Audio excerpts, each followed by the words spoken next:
Sergio drew that famous goal at Etihad against Stoke ripped the title away from Manchester United's grasp, and now, that game is the subject of a conspiracy theory. Manchester City were in need of a miracle when they found themselves to -1 down at home to QPR as the clock ticked towards the 90th minute, and the miracle was exactly what they got. A goal from Edin Dzeko made it 2-2, and then that infamous moment. The Aguero moment happened in the nick of time too, to hand City a first title in more than 40 years. But now, 10 years on, former United man Wayne Rooney raised some questionable points while speaking to The Sun. He said Paddy Kenny should have done better for a couple of the goals. Rooney added, City get the second goal and QPR kick it straight back to them, and that's never been questioned. I find that strange.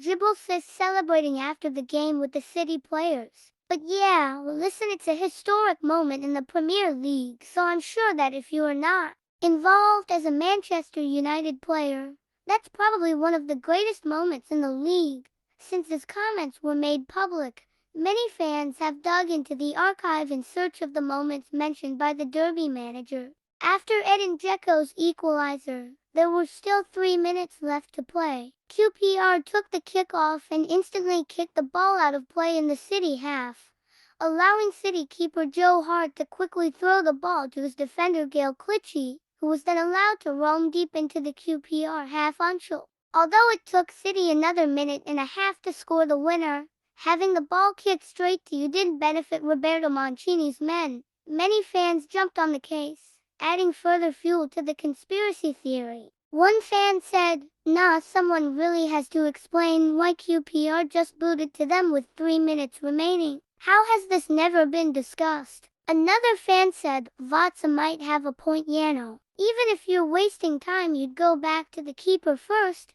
To be fair to QPR, having the ball as far away from your goal as possible when you're defending is not the daftest thing to do. All things considered, this conspiracy will clearly remain just as a conspiracy theory.